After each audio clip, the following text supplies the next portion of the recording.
Hello, everyone. This is Zainul Abidin again here today with our another guest from University of Huddersfield.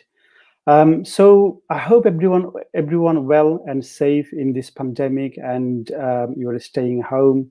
So our program today, again, as usual, our ongoing program regarding this, coronavirus pandemic. So if you're staying home, we can continue to still support you towards your higher education purpose in UK.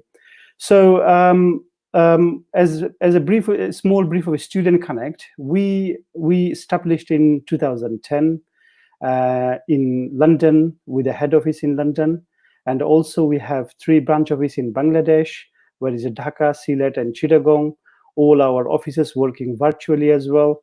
So and so that you can still stay home safe, and our counselors can help you towards your study abroad plan. In order to send applications to us, you can just use WhatsApp. Through WhatsApp, you can send us messages, all your documents, and all our counselors would be able to prepare application for you. So without further delay, I would like to introduce you to Margarita McMullen. She is International Officer from University of Huddersfield.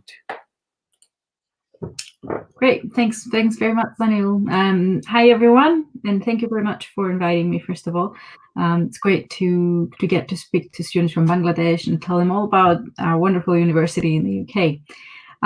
So I'll give you again a brief introduction about me as well, and then I'm going to go through a small presentation about Huddersfield, where we are, what kind of programs we offer, and a little bit about the opportunities for students from Bangladesh.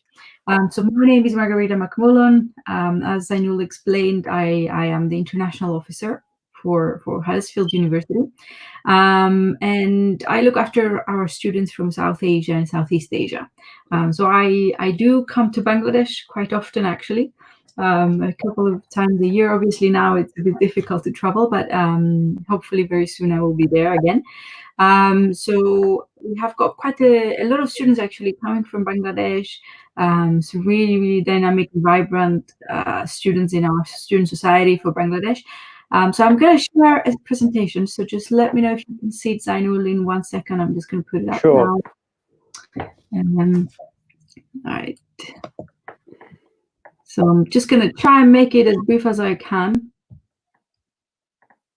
And then if anybody has any questions, you can type them on the chat box. So on the comment below, you can just type your questions and I'll be able to answer them at the end.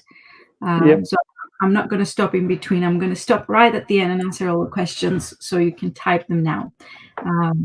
Okay, so a brief introduction about Huddersfield. So Huddersfield is in the UK, like I mentioned, is in England. So you might not have heard of actually the town itself, but I'm showing on the map. So it's right in between the 2 bigger cities, which are Leeds and Manchester. Some of the biggest cities in the UK are actually right next to us. Manchester is probably the one that most of the students will know, not because of the football club. Hopefully they don't know it just because of Manchester United, but they know it as a city itself. So we're about half an hour from Manchester and about 20 minutes from Leeds. From London, we're about 2 to 2.5 hours, depending which train you take, but approximately 2.5 hours will take you there. When students travel, so most of our students who come from Bangladesh, and when I come to Bangladesh and then I come back to the UK, I usually go via different routes. So I would prefer to come through Manchester Airport, which is about 45 minutes to 1 hour from Huddersfield, and it takes you directly there as well. So it doesn't need, you don't need to take another train. It's just one train straight through, and it takes you to Huddersfield from Manchester. So that's the easiest way to come. The university is a TEF Gold, so not many universities will have a gold status. So this was a government award that was given to all universities in the UK 2 years ago. And Huddersfield managed to get a gold because of the teaching, so the quality of teaching at the university, the campus itself, the facilities, but also the employability. So the graduates who get to finish the program and get into a job which is at the moment is 97% of our undergraduates who get to go to a job within 6 months of graduating, which is a really high employability rate for the UK. Okay, so this is our Vice Chancellor, so Professor Bob Kyan, is actually heading the university. He's also from the area, so he was born, I think, around here, and he's done his bachelor's and his master's and his PhD from the UK and from Huddersfield as well. So he used to teach, and then he became the Vice Chancellor, I think, about 10 years ago. I think he's been Chancellor for about 10 years now. I came across something very interesting, that in University of Huddersfield, all teachers are, almost everyone is, PhD holder or studying PhD. Is it true? Yeah, of course. So 100% of our staff have got a PhD or are working towards getting it. So they're just finishing up their PhDs, or they have started doing a PhD, which again, not all universities will have that. So some universities might have staff with a master's, for example, but at Huddersfield, we make sure that the staff will have a PhD or have started it. This is actually really great for those students who is looking forward to do a PhD, followed by, after completing a master's program. So if they've been studying, doing a master's program, and they are already, working with the PhD holder, and they can plan ahead their, PhD studies, and also they can already build a relationship with the supervisor. What kind of research going on at the university? What are the research, university would be interested to accept? So this is a great opportunity actually for students who wants to study further after masters, to choose University of Huddersfield. Yeah, absolutely. And the good thing is that we have actually free PhDs for anybody who's got a first. So everybody who's doing a master's with us, Huddersfield, and then they want to progress into a PhD, they can get a fully funded 3-year full-time PhD. So a PhD, I think, is £15,000 a year. So if they get a free PhD, that's £45,000 worth of. How many fundings do you have? The one in PhD life? For all students who get a first. So first means wow, above 70%. Yeah, above 70% on their masters, and this is for every student for every program. So it is a really great opportunity, especially for students who want to come to Huddersfield, because it's a very low cost of living as well in the area. So Huddersfield is comparatively lower than big cities. So actually, they can save quite a lot of money by coming somewhere outside of the bigger cities and studying at Huddersfield. But I am going to mention scholarships and tuition fees as well towards this presentation. Fantastic. So I will definitely mention that as well. So yeah, thanks for pointing it out. It's great. So a little bit about the background of Huddersfield. We have got 24,000 students in our student community. That would include also PhDs and part-time students and full-time. So we have got 3,500 international students. So we have a large society from Bangladesh as well, which I'm going to show some pictures in a minute. And we have been voted 2 years ago second in the UK for student support. Now that was because of the help that we give to international students, including all the events that we're hosting, which you can see some of the lovely pictures on the presentation, but also in terms of like help with like visa, immigration, or any help they need at the university, like finding a job. Or help with well-being, for example. If students are not feeling well, there's always somebody at the university. There's a counseling team, psychology team where they can go and talk to. And that's the reason why the student voted us second in the whole of the UK for that. Employability, I've mentioned that before. So we have got the recent survey from HISA said that 97.3% of our students who do a bachelor's degree, so undergraduate, that's what we call the undergraduate bachelors, they voted that they have found a job within 6 months of graduating. So that's quite a high employability rate as well that we've got. These are just some of the societies. So we have got students from over 120 different countries. So when you come to the UK, you will find this in most of the UK universities, that there are students from a lot of different countries, and you will find students from your own country, you'll find students from Europe, from America. Certainly when I was studying, because I'm a Huddersfield alumni myself, when I was studying, my best friend in the classroom was a German lady and a lady from China. So the three of us were like the three best friends. We were all the time studying together. We came, even after our studies, we were still meeting up every couple of years in each other's kind of city, or we're traveling together. So when you come to the UK, you will make friends from all over the world. You will make friends that perhaps you might want to set up a business one day, or you might want to share experiences about what's happening in your own countries. And I think that's one of the unique things about perhaps leaving your own country and getting to experience something new. I mean, I've been to Bangladesh. There's some amazing universities there as well.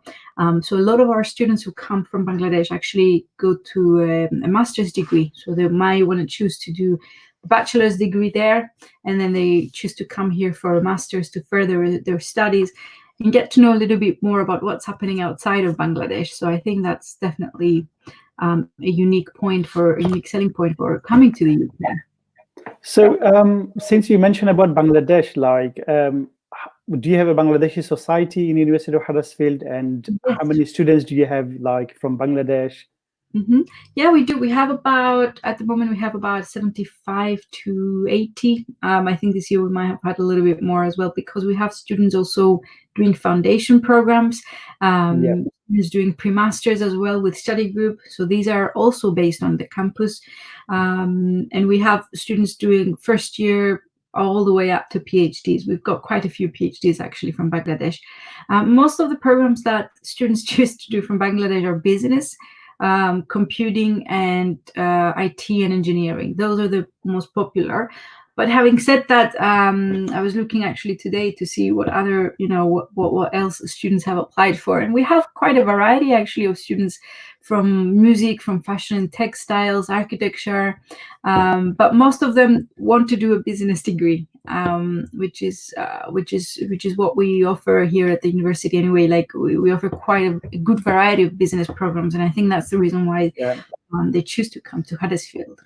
From Bangladesh, there is a huge demand now, because it's a developing nation, and business is a key. And besides business courses, there is a huge demand now for computer science and engineering.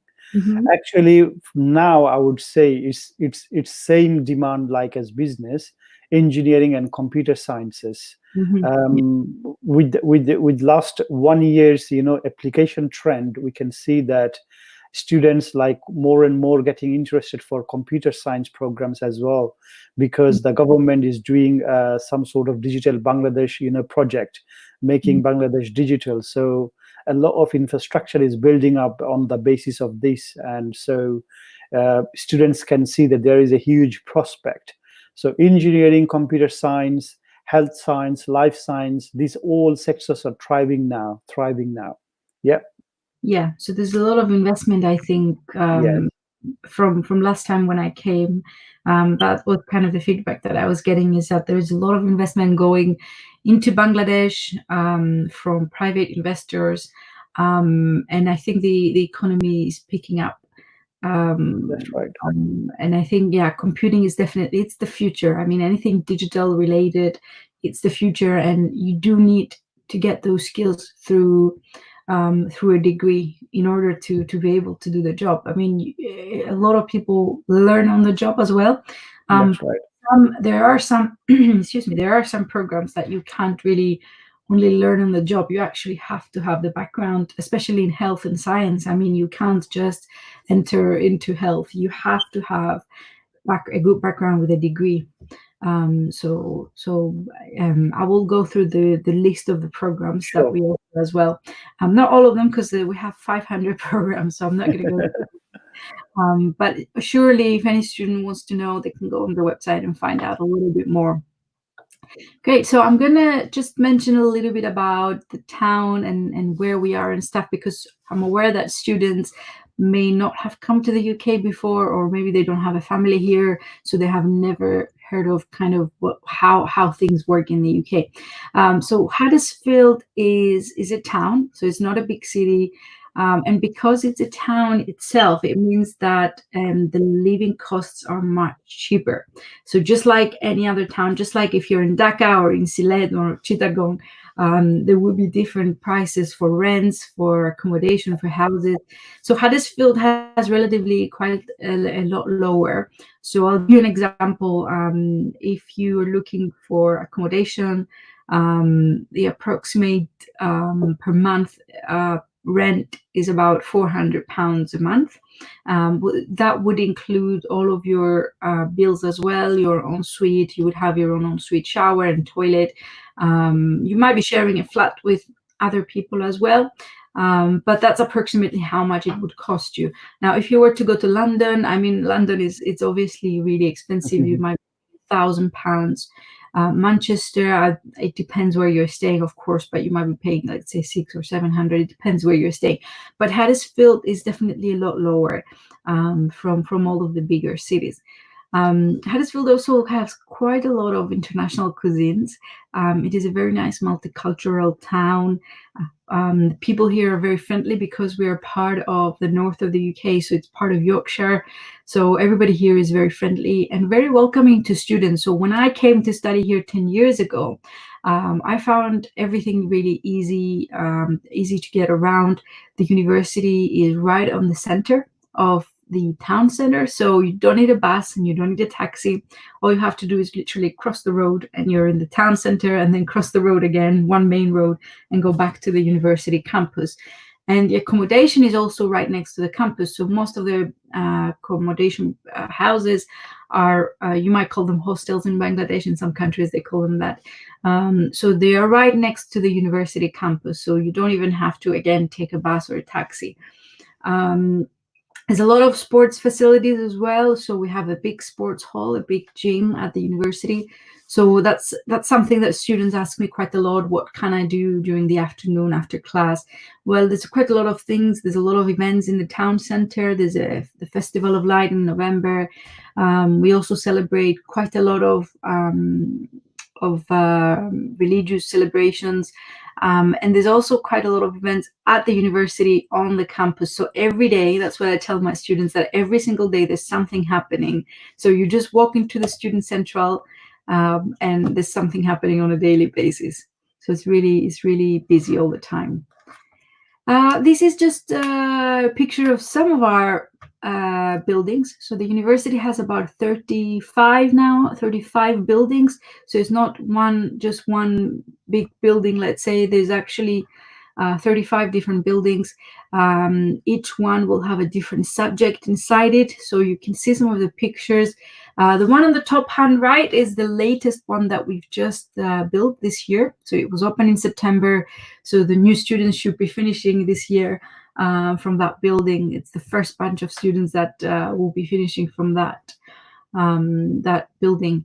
And that was £30 million. So over the last 10 years, so since I joined the Huddersfield University when I was a student 10 years ago, the campus has undergone a massive investment. We spent about £150 million. So every year we're making sure that there is something new happening. There's a new project, and everything we take, we give back to these buildings and new programs and back to the student community. And actually it's a very beautiful campus because half of the campus is very traditional, very kind of Victorian, very British style, and the other half is very modern, big buildings with big windows, with huge lighting inside. So it's a very beautiful campus to be inside. This is where students spend most of their time. So this is the student central. So there's a place where outside of your studies you can go and relax. So there's food outlets. We've got Costa Coffee and a Starbucks coffee as well in there. There's quite a lot of events. This is where everything is happening, basically. All the events, the Students' Union is held in there, the Careers Office, and the International Office. So that's where I work. So we're based in there, and students can come every day, anytime they want, and have a chat to somebody and get some advice from us. So it's all based in there. Right, so let's go into the courses. So in terms of the programs, we offer quite a variety of programs. Now, I'm not going to mention every single one because there's 500 programs, but I am going to mention different subject areas that you can study. And you can see some of the pictures there. So we range from anything from the creative side of fashion, textiles, and music, anything from kind of health and applied science like pharmacy, nursing, physiotherapy, podiatry. So these are just some of the kind of the subject areas. I put together some of them there. We've also got quite a lot of business programs. So our business degrees have got placement for masters as well. So there's two types of programs. There's the undergraduate, so the bachelor degrees, which all have a placement. So every single course at the university has the option to do a placement. So in your third year, or for some programs like architecture, it's in the fourth year, you can go for a whole year anywhere you want in the world and work, and then come back to your studies and finish your degree. So this is very unique because you can get to experience jobs in the UK, for example. We've got a lot of students from Bangladesh. We had a lady working for us a couple of years ago, Famida. She's from Bangladesh, from Dhaka. And her sister also joined Huddersfield as well. So they both came together. I think they have only got a couple of years difference, and they both joined us, and they both came to the university, and now they both have done a placement. So this is a very good example of kind of a nice family that came together, and they progressed all the way. So a lot of all of the programs will have a placement. And in terms of the master's programs, sorry, this bachelor placement, is it something like guaranteed every student gets it? University arranges it, or a student has to do some sort of interview, then get it? What is the procedure like? Yeah, so the students will have to do obviously an interview, and we will support them to get the job. So at the university, we have a careers team. So every area will have a placement department. So for example, in business, it's one placement department that has about 3 or 4 people who are looking after business school only students, and they have already contacts with these employers. So in the UK, most of the employers will have a placement. So this year we have a student, for example, at Microsoft, Intel, these really big companies, KPMG.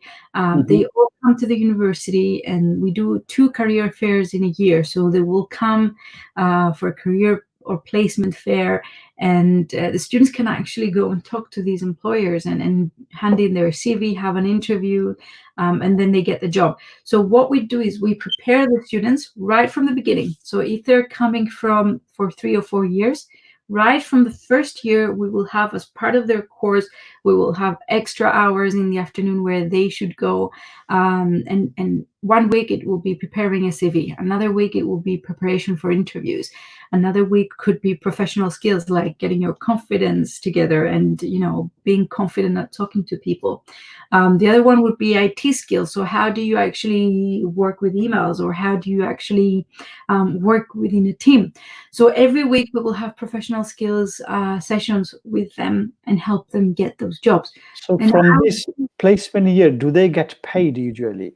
Yeah, most of the students, excuse me, most of the students will get paid. Yeah, most of the students will get paid. So most of the placements in the UK are paid. The only ones that might not be is if the student has found a company that they really want to work for, but they didn't offer a placement, and the student will be willing to go and work with them for a year without getting paid, just because they want to get the experience of that, working with that company. So most of our students will get paid. When I did my placement, certainly I got paid. I got paid a good salary. Actually, it was enough to pay for my accommodation. It was enough for me to pay for my food. It was like a normal salary in the UK. If you don't mind, how much usually students get on average in the placement year? Yeah, usually it's about 15 to 17,000 pounds. That's just the national average in the UK. That's what kind of the guidance is for students who are working, because the minimum wage anyway is about 1,200 per month that students can get. Obviously, with taxes, it could be a little bit lower, like £1,000, but most of the students will get that. Now, we have a lot of students who decide to go abroad. So when I was studying, for example, I had a friend of mine who was doing hospitality, and he's from Bangladesh, he's from Dhaka.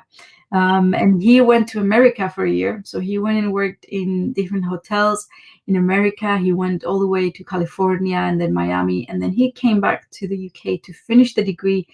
And then he came back to Bangladesh, and now he's heading up one of the biggest hotels in Dhaka. So he's a manager there. So students can choose to go abroad as well. So it's not just jobs in the UK. There's actually jobs all over the world. And what we also find is that some students who get a job, for example, in a multinational company, is that it's a lot easier for them to go back there and do a graduate job, get a graduate internship as well as a placement with that same company. So I think there's a lot of benefits doing that. I would encourage students, if there is an option on their program, to go for it, to definitely, certainly do that. This year, we have introduced placements for masters. So most of our business programs, so marketing, HR, business, should have a placement as well. And most of our computing and engineering programs will also have a placement. That's a 6-month work placement.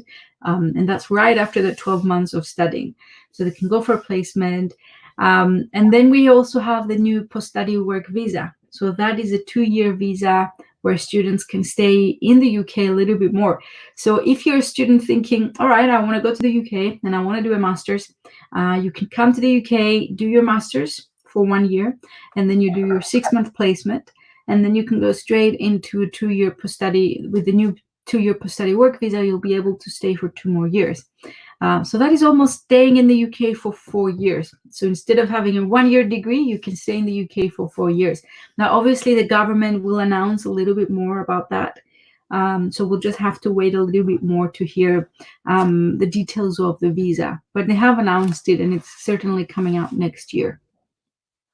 Yes, I think it's coming out in summer next year, and whoever enrolling this year for September, and they will definitely be able to apply for the post-study work visa. This is something great, like, as part of the course, you'd be say, if you're doing a master's, you would be having a 6 months placement. And as part of the course, if you're doing a bachelor program, you'd be having 1-year placement. So with this placement, you would already make, links with the employers, you would have some sort of experience and everything. So once you have applied for post-study work visa, and once you have the post-study work visa, you can already again approach the same employer. And I'm sure if you are good enough, they would definitely employ you again. Yeah. And this is what brings your opportunity. And also, there is a new point-based system, migration system coming up. So if you have a job offer as well, you get points for it. You have a UK degree, you have points for it as well. So this point-based migration system also opens the door for students to migration to UK as well, like going for a career. Suppose if someone, say had a placement here in engineering or computer science, or even in business industry, say in KPMG, so they would be able to, if they can perform well, they would be able to get the job offer and, stay with the post-study work visa, and they can stay further, be working in the UK through the government's new migration system, point-based system. Yeah, obviously, I don't want to give exact advice about, what's going to happen with employment afterwards, because it's not something that the university would be kind of helping students. We would be helping them with career advice. That's right. When students graduate, we can help them up to, I think it's up to 10 years that we can help them, even online. If they're back to Bangladesh, they can chat to us online and we can help them. But in terms of migration and getting visas to work in the UK, I think that would depend on the job opportunity. Job opportunity, yep. Would depend on how skillful the person is, how much experience they have. And obviously what's the jobs like here, so what the salary is going to be like, how much the government needs it. So is it health related? If it's health related, obviously they will get maybe more points. If it's something generic, like working in a hotel or working in a restaurant, it might not be, they might not get enough points. So I can't really give advice about what's going to happen with work, but certainly these placement opportunities as part of the program can students get more experience, you can get more value from it. So I've highlighted here the types of opportunities, because the UK is very good in this sense, because I was an international student myself, and I didn't know a lot of these things. Like in my country, we didn't have volunteering, we didn't have placements or graduate schemes, and I didn't even know what these are. And I came here and there were so many variety of job opportunities and so many things that I could add on my CV. And the university really will help with that. It's a big team, and we put a lot of emphasis on helping students getting these jobs, because if a student wants to get a placement, they have to have something else on their CV other than their study. That will be volunteering. So as soon as you come to university, I suggest go and volunteer. Once you have some volunteering experience on your CV, it's easy to get a placement. Once you get a placement, it's easier to get a graduate scheme. Once you get a graduate scheme, it's a lot easier to then progress into a further job, like a normal job, like a senior job. So it's like a step-by-step that you've got to do when you are coming to the UK and when you want to work. So I always suggest to the students, it's not just about studying, it's also what can you do outside of your studies. And these are just the type of things that you can do in the UK. I've mentioned all of these. So these are some of the companies that we work. Obviously, we work with quite a lot of organizations, a lot of employers. But like I mentioned, this year we've got a student with Microsoft. We've had students last year with Airbus and Intel. So quite a lot of companies. And this is one of our students who did a job last year. She's from India. So Shushmita from India, from Hyderabad. She did her internship with Airbus. So she did a 1-year placement, and then they offered her a graduate internship.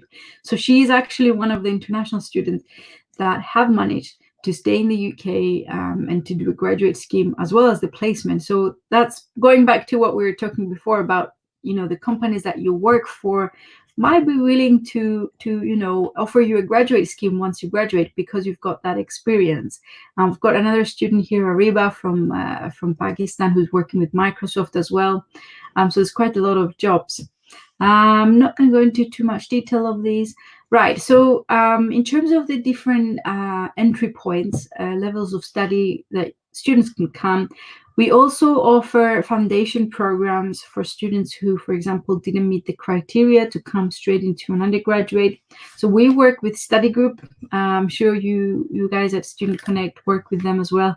So Study Group offers quite a lot of programs for students, including International Year 1. So International Year 1 is if you haven't met the criteria to enter foundation or the direct entry to the first year, you might be able to do year 1.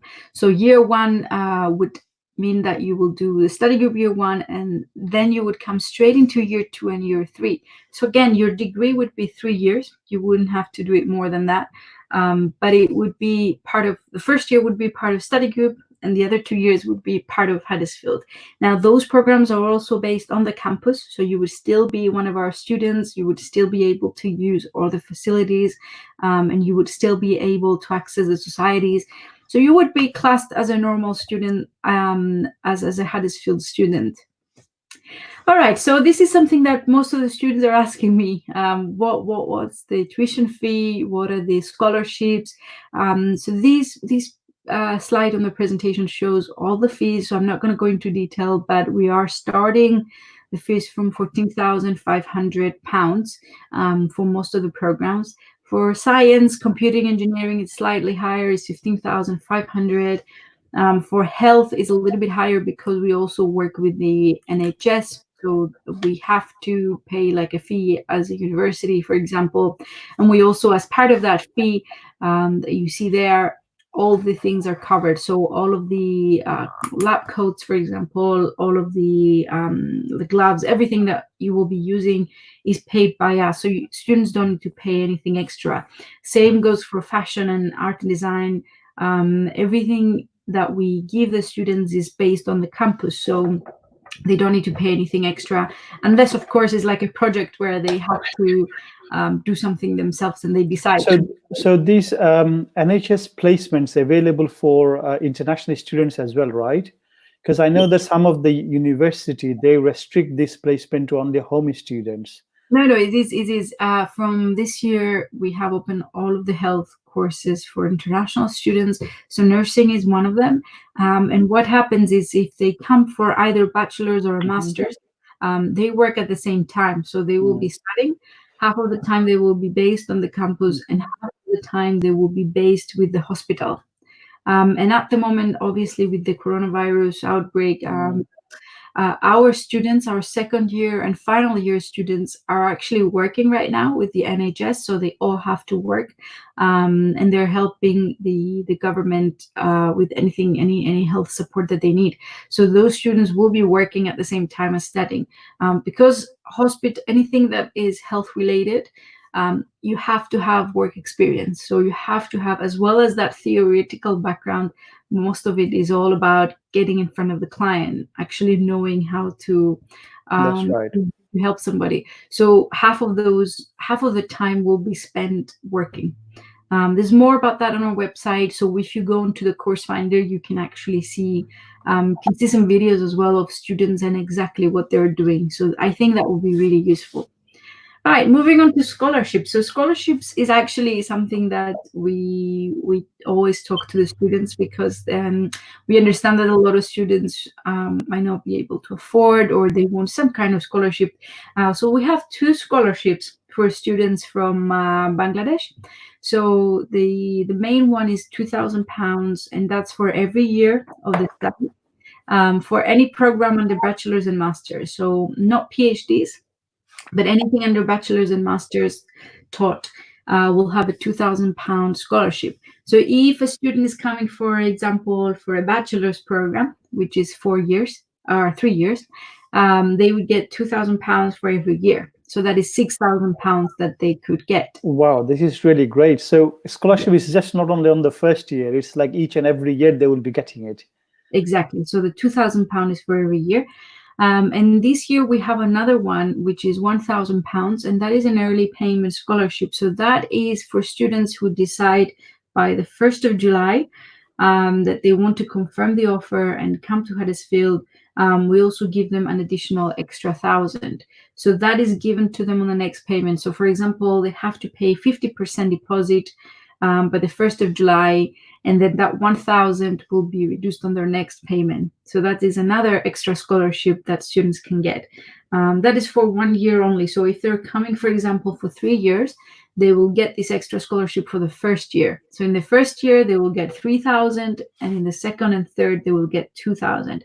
So in total is £7,000 that they could get. So they can get £7,000 for the 3 years of the program.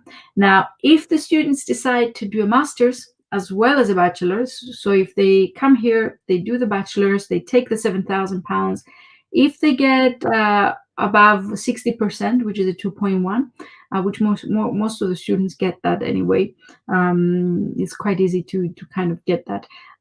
You can get another £4,000. So if they progress from bachelor's to master's, they get another £4,000 to stay with Huddersfield. And if they're really good at their master's, so if they get a first degree, which is above 70% of their master's, they get a free PhD as well. So we have got quite a few students who have done that route, and they actually saved quite a lot of money doing that. And I'm going back to what I said before about the living costs in Huddersfield being relatively lower than other parts of the UK. If somebody is seriously thinking about coming to the UK for the long term, thinking about, right, I want to do a bachelor's and a master's and a PhD, that could be a really good opportunity, because a lot of the time when you're young, you don't think about 10 years ahead, 8 years ahead. You're just thinking, I just want to get this done. I just want to do 3 or 4 years.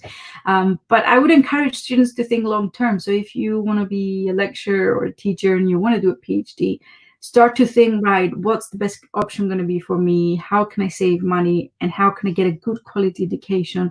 And how can I go to the UK and do that?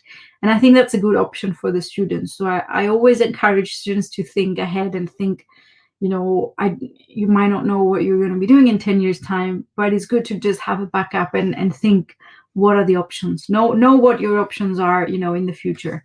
So I always encourage the students to think about that. Right, okay, so entry requirements, that's the last slide actually for me today. So we do accept students from high school certificate, so HSC, who have done year 12 with 4 out of 5 as a GPA. 4 out of 5, okay. 4 out of 5, yeah. If they haven't met that, they can do a foundation year. We also accept students who have done a 2-year diploma or 2-year certificate, for example, in a university or a college. So it depends on what they have studied. We just need to make sure that they've got the right level. So I would encourage students who are finishing this year, for example, even if you haven't met your year 12 grades, for example, to the 4 out of 5 to get direct entry, we do offer foundation year. So you could still come for a year, learn a little bit more about the UK, and get your practical skills, get your English speaking skills as well up to date, and then you can go straight into year 1, which a lot of students from Bangladesh are doing, to be honest, because they want to be prepared. So they want to be prepared when they're entering the bachelor's. They want to make sure that they're ready for those assignments. So a lot of our students actually go through the foundation route. So for postgraduate, obviously we will need a bachelor's degree, 3 or 4 years of bachelor's degree. I think in Bangladesh it's 4 years, isn't it, for a bachelor's? So we would need a bachelor's degree from Bangladesh or anywhere else. If you're studying in another country, you just need to show that as well. Right, so I'm just gonna... just a quick question on the postgraduate. What's the CGPA is accepted from Bangladesh? Like, do you have a specific... Yeah, so usually it's 2.5 out of 4, okay. 55 to 60%, depending on the program. So some programs, if you look on Course Finder, some programs say it has to be equivalent to a 2.2. Some programs say it has to be equivalent to a 2.1. So okay. it would depend on the program. But if they have a 2.5 out of 4, it's usually a good GPA. So anything above 60% would be considered acceptable. Anything above 60%, fantastic, great. 55, it would depend on the program, but 60% and above should be okay. Fantastic, thank you. Yep, so I'm happy to take, I can see a few comments already. Yeah, we have some questions and comments. So if we look at, we have, let me check, sorry. Oh yeah, some students are asking about September. So I think that would be a question that everybody has. We have this question here from Ms Chaudhary. What are the requirements for undergraduate of pharmacy? Okay, so pharmacy, obviously you will have to have a good HSC, so you'll have to have year 12. I mean, I could go on the website and have a look because it's a very specific question, because it might be that science and maths might have to be higher, so you might have to have 65 on maths and science. So I would suggest if you're studying now for something like that, make sure that you have got good grades on maths and your science. I could go on the website and have a look, because sometimes for some programs as well, you might have to do a foundation, or you might have to have some like 2-year diploma instead. So I can certainly go and check out. But if you go on our website and you just click on pharmacy, it would come up. Usually year 12 would be enough, but science and maths has to be above 65%. That's just the minimum requirement. So for computing, engineering, and health sciences, like pharmacy, for example, would need to have 65% and above on science and maths. So make sure, thanks for your question, and make sure that you will get good grades at maths and science. He has another question. Sorry. How many years study gap is acceptable? Okay. Okay.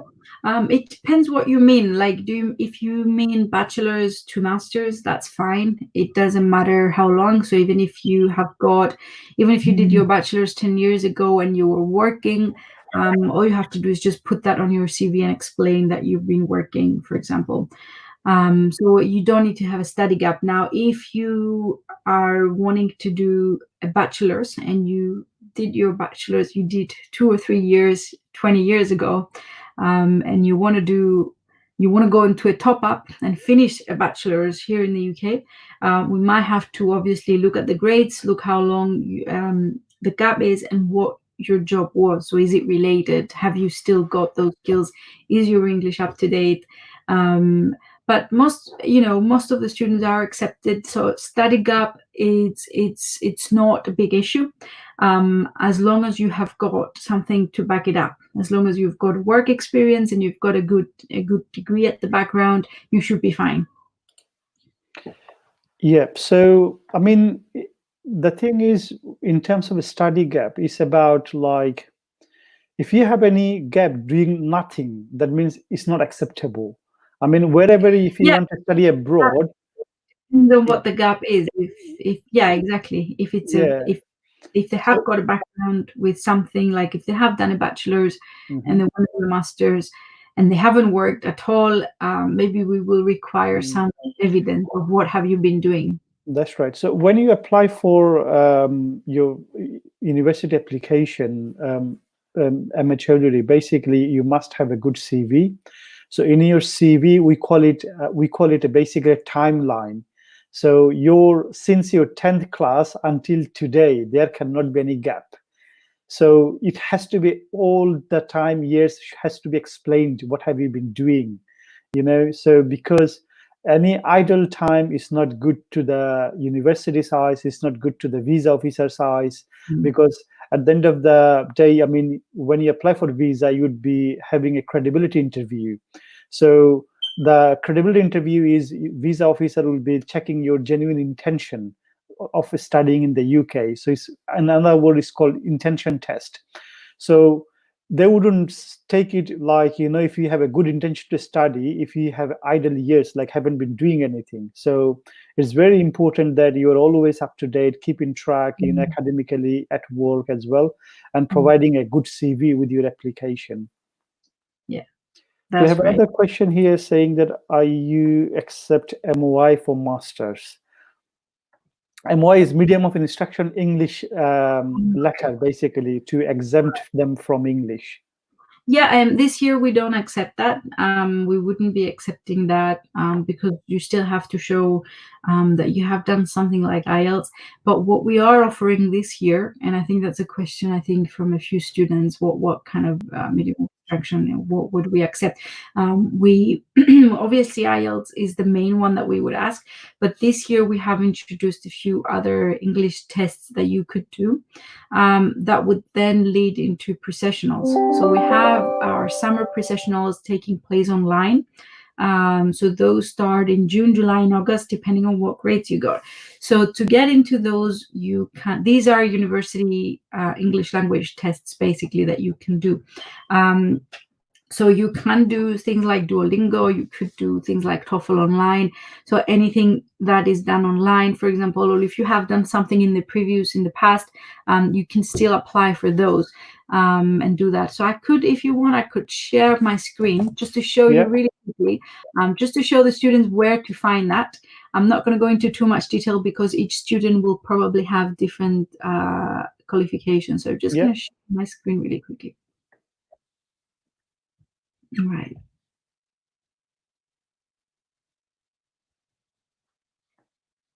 Let's see.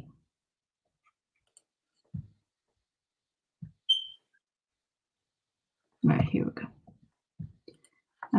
Can you see the screen? Yep. Let me edit. Perfect. Right. So you go onto our website, you go to international, and the first thing you see here is pre-sessional. So you click on that, and then there's a list here that shows you what we would accept. So if you do, for example, one of these, which are now online, I believe, and you get these grades, you can do an online session with us. So these are online English sessions that you could be doing. And this is the dates that they're starting. So they're showing you that they're starting from the 15th of June up all the way up to 6 weeks. And then after that, you could progress straight from this to the university. So if you missed, if you have missed that, if you have missed your English tests, and if you cannot find an alternative, I think go on that page and look at what the alternatives would be. Certainly Student Connect maybe can help you with that as well. They can advise you depending on the program. Yep. So if you have any further question, comments, please feel free to post it in our Facebook page, and also stay tuned with us, like our Facebook page, subscribe to our YouTube channel. We are doing a continuous these live streams within this pandemic, so that while you're staying home, we can bring you all the information you need directly from the universities. So we will be doing again this week and next week as well this program. So like our page, share it, and share with your friends as well. And in order to make application, like, you don't have to go out, scan your documents, you know, you can just WhatsApp to our counselors. They would be able to help you with that. If you need any help with even with your CVs, personal statements, you know, how can you, the formats and everything. So our counselors will be able to help you with that. And further, you might think that, okay, I'm not getting my my original transcript or certificate yet because the university is closed, I can't travel. So, but it's fine. If you have your online result, we can apply with that and get conditional offer letter. Once your university open, then you can get the, you know, final transcript and get the unconditional that time. So the thing is, like, it gives you, while you're at home, we are trying to help you to get the offer letters done, so that once the lockdown, you know, stops, you can apply for the visa straight away, so to save you time. And also you can use this time to research yourself what is the best option to study abroad, especially in the UK. What are the universities you know, you want to go ahead, especially you're looking at the course-wise subjects, scholarships. So feel free to contact us anytime. Yeah. So we are almost coming to an end of the program. We have a few more other questions. We've been asked, like, what is the training session before university English test? I think someone mistaking about the university taking English test. University is not taking English test. University is accepting alternative platform of English. Suppose there are online English tests available, such as Duolingo. So student can go to their website, do the English test, and submit the test to us. On the result of that basis, university will give a pre-sessional English course, which a student can do online, and then they can directly join to the main program. Now, one question in this sense, if the student has enough results in Duolingo, can they go for direct entry? Yeah, we wouldn't accept that for direct entry, because so they would have to do some weeks pre-sessional English. They would have to do that, yeah. Otherwise, my suggestion is wait for the IELTS to open. Okay. I am that they are opening in a few months again. So, you know, the advice, if they want to go to direct entry, that would be my advice to do. The other thing as well, I think students have this time to prepare now. So I would say, if you want to do the pre-sessionals, you have to apply now. So you have to be really quick with your application, because the earlier is starting on the 15th of June. That's in 5 weeks. So that, you know, if you want to, you don't have much time actually. You don't have much time. You need to apply now. You need to do your Duolingo or any other online test that you want to do, and then enter that program. And these are done online, so it's very easy to do it from Bangladesh. We've got a team here of English teachers and academics who will be teaching you, and that will prepare you for writing assignments as well. So when you come here in September, you will be ready for those. So after completing the student pre-sessional English course with University of Huddersfield online, do they still need to take an English test in Bangladesh or IELTS, or they will straightly progress to main course? They will progress into the course, because as long as they pass it, so there will be like a test at the end. Okay. and they have to pass the test, but they will be prepared to pass it anyway. Like That's right. Yeah. That's why it's 6 weeks. The short one is 6 weeks. That's because we prepare them to pass that test, which is equivalent to IELTS. So it will test all the components, speaking, writing, reading. So it will test everything. Yeah. So I'm sharing all our contact details on the screen so that you can contact our local offices. We have Dhaka office, Chittagong office, and Sylhet office. And please do, and also you can contact our UK office as well. The apply@studentconnect.org is our UK office email address. And also, if you want to contact me directly, I'm based in our London office, and so you can contact me as well. Here is my contact details, my email address, and you can WhatsApp me if you have any questions. I'm more than happy to answer. And we have further another question here I can see. What is the requirements for MBA program? Yeah. So MBAs require, obviously, to have a bachelor's. You have to have a bachelor's degree, but also you have to have some work experience. So you need to show that you have at least 2 years of work experience, and it would depend on the kind of job. So, for example, if it's a job, I don't know, if it's like a part-time job, it might not be accepted. You have to have a full-time job, and you might have to also provide a CV and a letter from the company that you're working there as an evidence. So I would encourage you, if you want to do that, make sure you have got a really good work experience, because these applications also are looked at by the academics, and they decide, yes, yes, you can come on the program or not. So I would suggest students who have work experience. If you don't have any work experience, you cannot apply for an MBA, because it is a higher degree. It is a little bit higher than everything else. And when you are doing your assignments, all of the assignments will be based on a real work scenario. So you will have to know how to answer them. So you will have to have work experience to know how to answer those questions. So yeah. Yeah. So most of the universities in the UK, actually, a lot of universities require work experience for MBA program. Yeah. If you don't have that work experience, if you are a fresh graduate, I would suggest you to do an MSc program. Most of the time, MSc do not require any work experience. It's a direct entry from undergraduate to bachelor to master's. So that would be one option, alternative. So like MBA, there are a lot of MSc programs available. Suppose, MSc International Business Marketing is more like a specialized qualification for a specific, field. So this is one way to go forward for fresh graduates who is thinking of doing MBA but can't do MBA. Absolutely. Management is another one that a lot of students do. In management, there's different routes as well. So you could do management with marketing, management with HR. It depends on what industry you want to go into. There's management with leadership. So if you're going to be a manager in a company, you need to have leadership and management skills. You don't necessarily need to do an MBA, because MBA teaches you things like economics, things like marketing. It teaches you a little bit of everything. But when you're the manager, you will have people. That's what I always say to the students. You will have people doing that. You don't need to be the accountant. You don't need to be the finance person. You need to have a basic understanding, but you don't need to be that person that knows everything. So if you're looking into a leadership role, do consider a management or international business MSc degree, because it's very similar with MBA, but it doesn't require any work experience. So yeah, thanks for that. Actually, it's a good point to point them to the right direction. I think that would be the best option if you don't have any work experience. Thank you very much. Let's see, how much CGPA? We have another question here from Ravindra Narayan Chaudhary. How much CGPA do you need in year 12 from Nepal to join a bachelor degree? So we have audience from Nepal as well. Yep. Oh, from Nepal. Sorry, I didn't realize it was Nepal.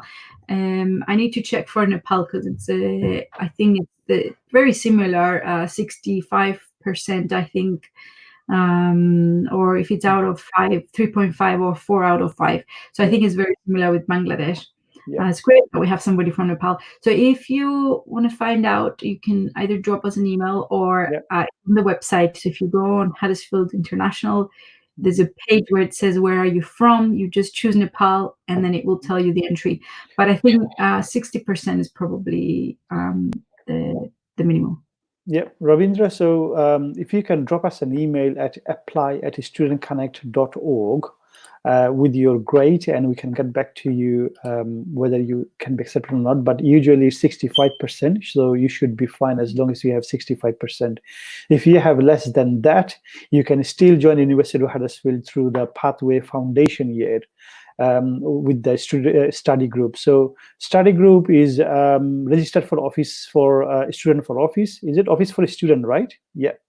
So they're registered there. So it's same like university. Actually, your class would be issued by study group, but you would have the same privilege like you're studying at the university. You would even have, you would be able to extend your visa from within the UK once you finish, you know, the foundation year. Because there is a law, if you're studying in private institution, you cannot extend visa within the UK. However, the study group is like an embedded college. So in terms of, in the case of embedded college, you can extend within the UK. And they are also registered for office for students. So they are one of a kind actually, that, you know, you would get full same support as you're studying at, you know, university in terms of your visa, the facilities you would get from the visa. Suppose if your visa allows you to work part-time, you would get the same thing with the studying with the study group as well. Thank you very much. And let's see if there is any other comments. Yep, so he says, sure, thanks. He will send us the email. Fantastic. So if there is not anything else to add, we will end the session here. And I want to thank Margarita really to coming us with the live event. And hopefully in future we'll do some more events, like bringing out different departments, teachers as well, and some of the student experience. And thank you very much everyone for being with us. And again, if you want to get back to me, my WhatsApp number is here on the screen. And also it's not long left actually, it's May. So June, July, August, like 3 months left for the September. So I would say while you are in the lockdown, let's prepare for applications. Any questions you might have, just come back to us. And also you can reach to Margarita as well. We can arrange more sessions in future once you have applied, once you have enough offer letter holders, so we can arrange a session for offer letter holders as well. Yeah. So thank you very much indeed, everyone. And if you want to say any concluding remarks, Margarita. Yeah, I just want to thank everybody very much. Some really good questions there. So thanks for asking them. And thank you so much for organizing it. Thank you to all the team at Student Connect. And I hope you're all well and safe. And hopefully I'll see you all very soon. Hopefully things will get better soon and we'll get out there and meet each other again. Fantastic. Great. Thank you very much indeed. Stay home, stay safe, and hope to see you all soon. Thank you. Bye-bye. Bye.